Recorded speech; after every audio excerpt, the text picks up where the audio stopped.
ನಮಸ್ತೆ, ನನ್ನ ಹೆಸರು ಪ್ರಣತಿ ಪ್ರಕಾಶ್. ನಾನು ತೃತೀಯ ಲಿಂಗಿಗಳಿಗೆ ಜಿಲ್ಲಾ ಸಂಚಾಲಕಿ, ರಾಜ್ಯ ಸಂಚಾಲಕಿ ಮೈಸೂರು ನಾನು ಕೆಲಸ ಮಾಡ್ತಾಯಿದ್ದೀನಿ. ಇವತ್ತಿನ ದಿನ ನಮಗೆ ತುಂಬ ಸಂತೋಷವಾದಂತಹ ದಿನ. ಏನಪ್ಪ ಅಂದರೆ, ಸರ್ಕಾರ ನಮಗೆ 5 ಯೋಜನೆಗಳನ್ನು ಹೊರಡ್ತಿತ್ತು ಹೆಣ್ಮಕ್ಳಿಗೆ ಅಂತೇಳಿ. ಅದರಲ್ಲಿ ನಾವು ಫಲಾನುಭವಿಗಳಾಗ್ತಾ ಇನ್ನೊಂದು ಸರಿ ಮೆಸೇಜ್ನ ನಾವು ಸಿದ್ದರಾಮಯ್ಯ ನಮಗೆ ಕೊಟ್ಟರು. ಅದು ತುಂಬ ಸಂತೋಷವಾದಂಥ ವಿಷಯ. ನಾವು ಅಂದ್ಕೊಂಡ್ವಿ ಇದು ಸುಳ್ಳು ಆಶ್ವಾಸನೆ, ನಮಗೇನು ಇದು ಬರೋಲ್ಲ ಅಂತ ಅಂದ್ಕೊಂಡಿದ್ವಿ. ಯಾಕಂದರೆ ನಮಗೆ ತುಂಬ ದಿನಗಳಿಂದ ನಾವು ನಿರಂತರವಾಗಿ ಹೋರಾಟನ ನಾವು ಮಾಡ್ತಾಯಿದ್ವಿ. ನಮ್ಮದೇ ಆದಂಥ ಒಂದು ಐಡೆಂಟಿ ಕಾರ್ಡ್ ಬೇಕು, ನಮಗೆ ಆಗಿ ಸ್ವಾವಲಂಬಿಯಾಗಿ ಬದುಕೋ ಕೆಲವು ಅವಕಾಶಗಳನ್ನ ಮಾಡಿಕೊಡಿ ಅಂತ.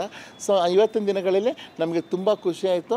ಈ ಶಕ್ತಿ ಯೋಜನೆಯಲ್ಲಿ ನಾವು ಫಸ್ಟು ಫಲಾನುಭವಿಗಳಾದ್ವಿ. ಆಮೇಲಿಂದ ಗೃಹ ಜ್ಯೋತಿ ನಾವು ಫಲಾನುಭವಿಗಳಿದ್ವಿ. ಈಗ ಗೃಹಲಕ್ಷ್ಮಿಗೂ ಸಹ ನಮಗೆ ತುಂಬ ಅನುಕೂಲ ಆಯಿತು. ಅದರಲ್ಲಿ ಮೊದಲನೇದು ಗೃಹಲಕ್ಷ್ಮಿ ನನಗೇ ಬಂತು. ಸೊ ತುಂಬಾ ಖುಷಿಯಾದಂಥ ವಿಷಯ.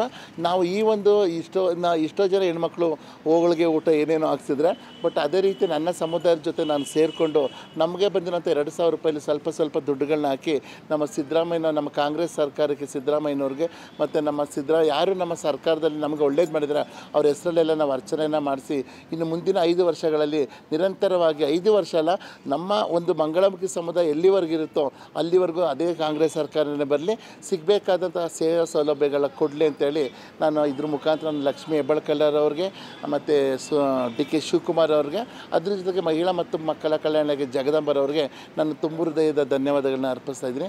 ಜೈ ಹಿಂದ್, ಜೈ ಕರ್ನಾಟಕ ಮಾತೆ.